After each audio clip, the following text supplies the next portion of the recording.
Congratulations on your amazing gameplay the second time around. Thank you. It was a great opportunity to play with my daughter, and definitely way more challenging playing the game when you have a loved one out there, because you're not just thinking about how your moves affect you, they think about how they affect your loved one.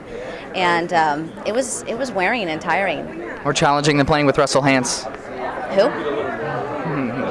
Have you heard from him about your gameplay this season? Who?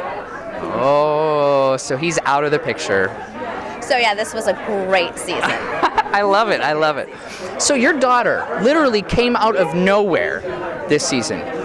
Kind of laid under the, under the radar for a while, and then exploded, made huge moves. What was that like for you? Amazing to see this doe-eyed girl come into the game and be like, how do we play this game? Mom, what do I do? What do I expect? To be, Mom, here's how we need to play. Here's what you, because I was on Redemption Island for the first part of the game, 7-8 days, so I had no idea the relationships. So when I get back into the game, I'm asking Ciera, who's with who? What's going on? Tell me the lay of the land, because she was my eyes, and I credit Ciera to, I think I was the only person to ever come back into the game from Redemption that didn't immediately get voted back out. And I credit that to Ciera, because I was able to go to her and she was going, Mom, here's where everybody is, here's what our moves were. So I had a huge advantage coming back into the game where Ciera was telling me, here's who's aligned with who, and that was a huge advantage coming back into the game. So I completely credit Ciera why I didn't get voted back out. Now, she did vote for you, and you talked about that as a growth moment, watching her be able to come to terms with something like that. If the tables were turned, would you be able to vote Ciera out of the game if you felt like you had a better position to win?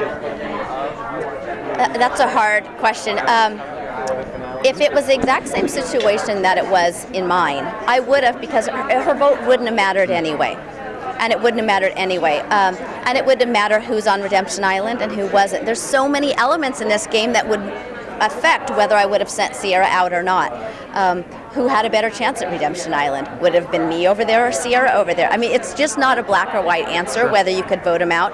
If we're down to the final 4 and it had to be Ciera and I'm sitting in the final 3, absolutely, I'd vote her out and say, sorry, we've come this far. But not without saying who has a better chance for winning the $1 million. Who has a better chance sitting in front of that jury? And I think that's just the way that your mom is. I mean, as much as I'd like to say, yeah, I'm putting me first, I think a mom, I don't know if you can. Sure. I don't know if you can ever sit at a table before your kids have been fed. Now, going into that final tribal council, did you know who you were going to vote for to win the game? Pretty much we did. We just kind of felt that Jervis wasn't, I think Ciera said it best. She's like, I'm not playing for 3rd or 4th. And we really felt that Jervis wasn't really playing because he was given the opportunity. We got to get Tyson out of here. And nobody wanted to make that move on Tyson because they were scared of him. And so you're like, you know what? You got to give it to Tyson then, because they were scared of him. That says a lot.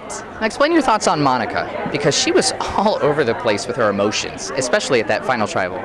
She was, and she was getting pretty beat up at tribal, and I think as players we were frustrated because we couldn't get anything out of her. Like you heard me saying, who is Monica? Who is Monica? It's not like we wanted her to cry or to tear her down, but in order to build a relationship, it's almost like you tell me something about you and I'll tell you something about me, and it builds this trust. And so she was completely getting beaten up out there, but I just wanted to know, strip away the Mrs. Culpepper, the kids, who's Monica? Because that's why we were so frustrated, was we didn't see it. So the 2 seasons you competed on, you had several years in between, and the game did change. I mean, obviously with the major twist. What was the biggest difference for you this season? Was it easier? This season was way easier. I was in Samoa my season before, and it was rainy. I think, you remember 2 people got medvaced out. We had no food, no rice, no nothing. So I'm glad I went from Samoa to this. If I went from this, like Ciera's thinking, would I go back again? I'm like, okay, well, darling, you have to know, this was the easiest hands down season that I've played. I mean, without question. I think Ciera, this is the funny thing, played 37 days. She lost 1 pound. She ate food. I'm surprised she didn't gain weight. She comes in, she's like, lost 1 pound. I'm like, okay, well, pork chop, you won every single food challenge, and you ate. So she's like, that wasn't that hard. And I'm like, yeah. Wait till you go back another season. Don't think this is how it is. Would you go back again? In a second, yeah. You get this island fever in your blood, and as much as you would say, no, I'm done with it, the minute you see a number from CBS, you're like, they're calling. Yeah, I go back in again in a second. All right, well, thank you. And you look great tonight. Thank you. Thank you very much for your time. So much for It's your great time. to see you. Merry Christmas. Thank you, guys.